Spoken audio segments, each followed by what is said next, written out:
Hey guys, how y'all doing today? My name is Franchise Fanatic and welcome back to the channel. And today, if you guys, it's another Mission Impossible review. I was going to say the last, but we're getting Mission Impossible 8 apparently next year. But we are reviewing Mission Impossible 7 Dead Reckoning. I was going to call it Dead Reckoning Part 1 because that's what it says on the Blu-ray. But apparently it still is Part 1, but the next one isn't Part 2. I don't know. This one kind of underperformed at the box office. I don't remember when it came out. Maybe it was during COVID. Who knows? But yeah, again, sorry this has taken so freaking long. I've had homework. It's nearly 3 hours, so it's hard to sit down. You know, I mean, it's easier to work on a game for an hour than watch almost a nearly 3-hour film. But I finally did see it, and I gotta say, I'm glad I did, man. What an awesome movie. But hey, if you enjoyed this review or just you want reviews in general, make sure to leave a like, subscribe. If you're new, very quickly, it takes you a second. It's just a little button press. Helps your boy out a ton. So, this one, it's kind of an up and down roller coaster for me because ever since Mission Impossible 3, they've gotten consistently better, right? 3 was, I mean, 1's good, 2 is okay, 3 is amazing, 4 is amazing, 5 is amazing, 6 is amazing, 7 is amazing, but, you know, 6, Mission Impossible Fallout, is kind of maybe my favorite. I don't know. I mean, that one's really, like, the bar was so freaking high. You know what I mean? Like, how do you top that one? And this one is really good as well. Now, is it better than 6? I don't know. You know what I mean? I do think that in terms of the stunts, which we'll get into that first, the stunts in 6 are really good. These ones are good too. Don't get me wrong. However, again, spoiler warning. I should say that here in case you haven't seen this one yet. This is the newest one. But with, you know, Tom Cruise at the top of his game, he looks a little bit older, but, you know, it's fine.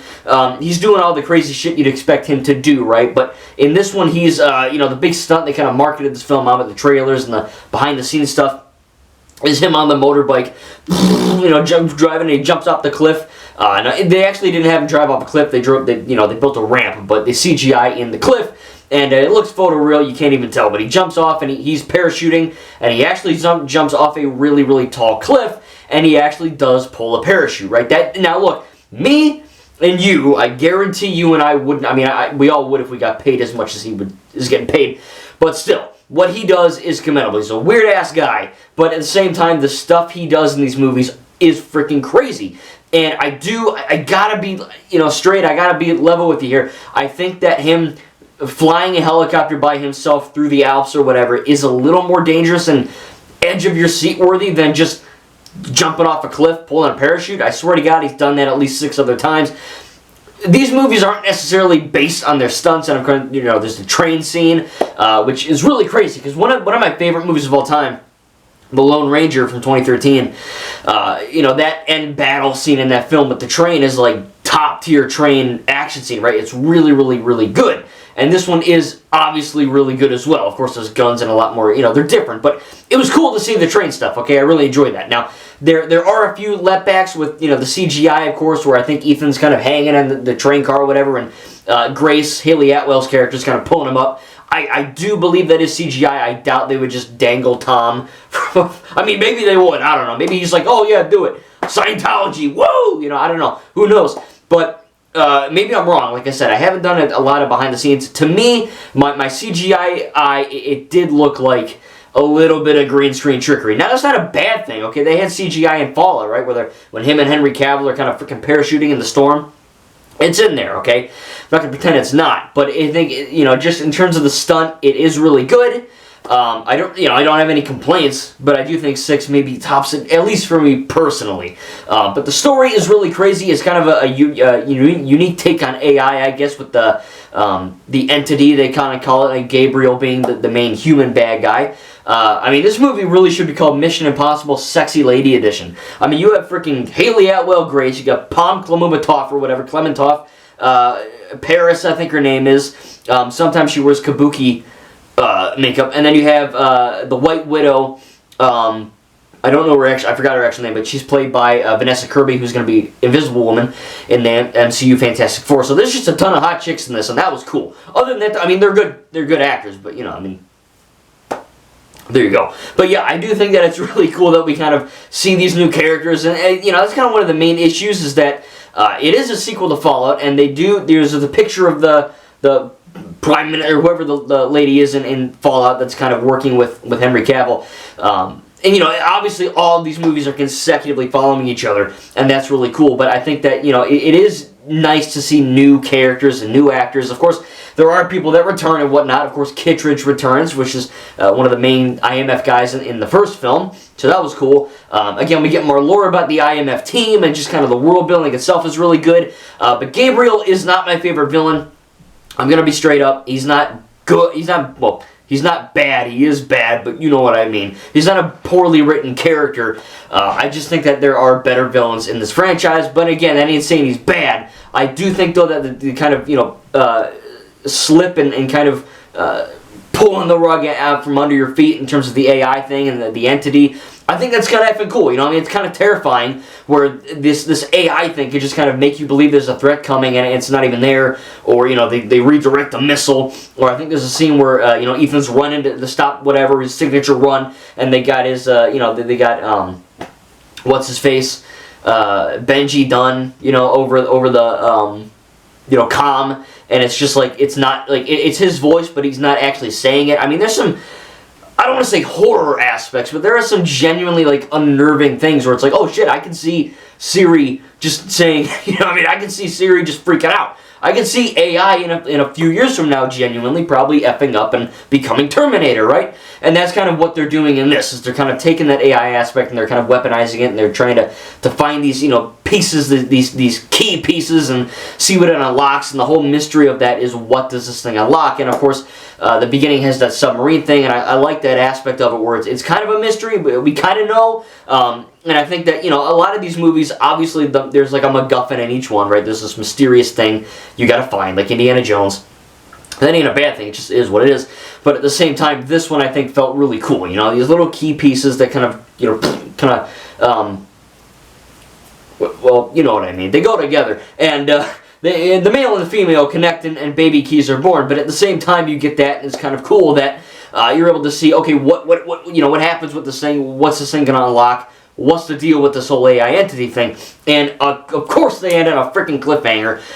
Basically, you know, at the end, Paris is like, hey, here's the keys, and, you know, of course the IMF team wins in the end, but now they got to go down to the submarine, and they got to find the thing. Now, I'm assuming that Mission Impossible 8, which was going to be, I believe, Dead Reckoning Part 2, again, they're not doing that anymore. There are pictures of Ethan Hunt running, and he's got some blood on him, fake blood, obviously, but in the movie it's going to be real.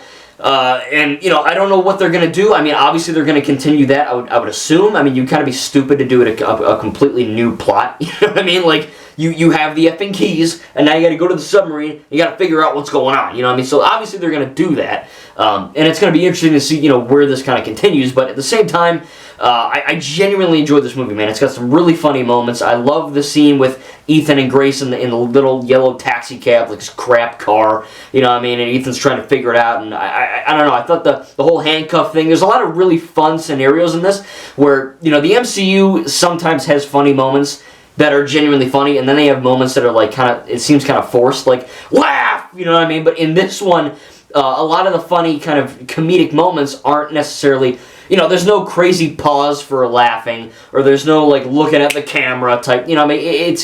It's funny because of the situations that happen. Like, it's well-written comedy in a non-comedic film. You know what I mean? That's why it works. And I think there's some really funny moments in there. Again, the tension is there. Really great stunts all around.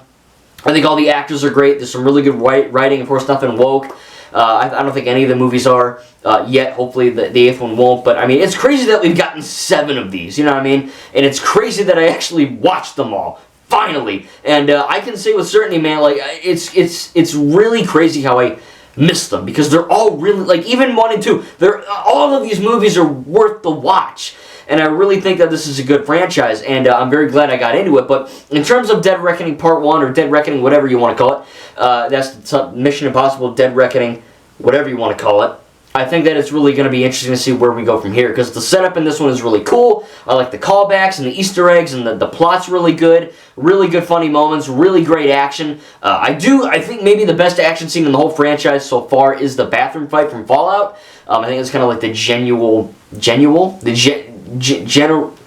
genuine consensus, you know what I mean? But at the same time, I love that fight scene, but it does feel like an MCU fight scene, which isn't bad.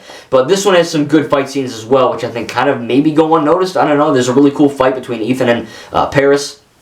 And she's like freaking out. She's got like this crazy stick or whatever. I mean, there's some really good stuff in there. It looks really stupid when I'm doing it, but you know, it looks good in the movie. And of course, the car chases and the gunfights, and there's a lot of great tension.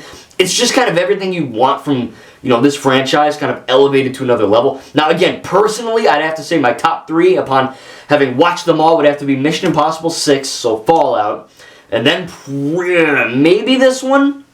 And then Mission Impossible 3. Mission Impossible 3 is such a good movie because of the freaking awesome villain and the very personal stakes. But when you take that out, it's still a really great movie. But I do think, you know, when you get to especially 4, 5, 6, especially 6 and 7, you know, you're in the more modern time of this franchise. And obviously it's just, you know, the CGI, the stunts, the acting, everything's just better. And, you know, the more you get these ones, they're going to get better as they continue.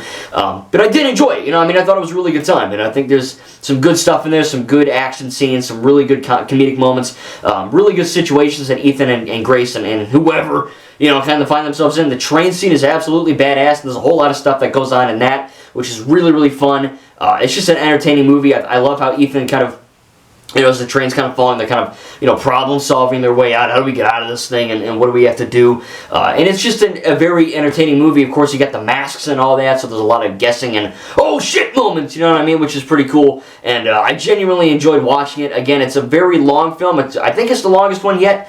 I've seen longer. I've seen the Snyder Cut, which is effing 4 hours, you know, but it was such a...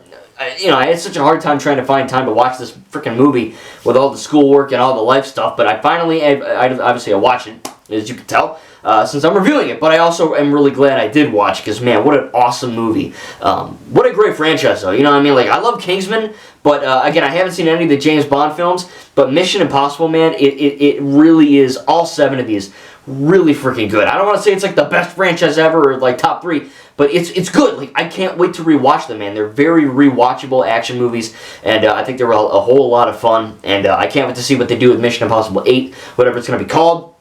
I don't know how many more they can kind of, you know, churn out, because Tom Cruise, I think he's like 60-something. He's not that old, but, you know, I mean, there's only so much a guy can, and, you know, push yourself in terms of the crazy, you know, insane stunts without, like, your body, like, going into shot. I don't know. He's probably, I think Tom Cruise is going to die. Like, the actor Tom Cruise, I think he's gonna effing die on a Mission Impossible set. Like, they're gonna film some crazy stunt, and he's just gonna die, and they're gonna capture it on camera, and they're gonna say, alright, we're putting it in, you know what I mean? We're putting it in. Who knows what they could do, you know what I mean? After they do the you know, entity key thing, maybe they can go to space. Tom Cruise will be the first effing guy on Mars, you know what I mean? They're doing some action shit on Mars with laser guns. Who knows, you know what I mean? Obviously, I'm joking, but I'm probably not, because we're probably going to get a movie on Mars in space, I'm assuming. I mean, that'd be, like, what do? You know what I mean? After you've done all this other stuff, obviously Tom Cruise would go to space. Or maybe underwater, I don't know. But I'm excited to see what the future holds of this franchise. Really good stuff so far. And, again, this is... Obviously, franchises should get better as they, you know, go on. But I think this one is a rare case where the first 2 are good. But after 2, I was kind of like, all right, you know, it's fine, you know. But then, like, once you got to 3, and now that I finished through 7, every movie gets better. I mean, you know, obviously I like them, some other ones personally better than others, but it's just such a freaking great franchise, man. There's so much to love about it, and I'm genuinely shocked I haven't seen them all before, because I can't wait to see Mission Impossible 8 in theaters when that releases, hopefully in 2025, if it doesn't get delayed or whatnot, because, again, this one, critics liked it. They loved it. I loved it. I think everyone who's seen it loves it. And, you know, it just didn't make a whole lot of money. I don't really know why, but it didn't. It didn't flop necessarily, I don't think, but, you know, it wasn't a massive success like they were probably hoping it was. So, you know, maybe that kind of set things back and they kind of changed the title. I don't really know, but regardless, I am excited to see what the future holds, because it's a really great franchise, man. I really enjoyed it. So thank you guys for watching and listening to my reviews of Mission Impossible 1 through 7. I know it took a while, but we've done it. And we made it, and I can't wait to, you know, cover some topics on 8 and review it when it eventually releases. Again, tell me down below in the comments what you think about Mission Impossible Dead Reckoning Part 1, whatever you want to call it. And out of the 7, what's your favorite Mission Impossible? If you can't give me a favorite, maybe give me a top 3 or something. Thank you guys, and we'll see you in the next video.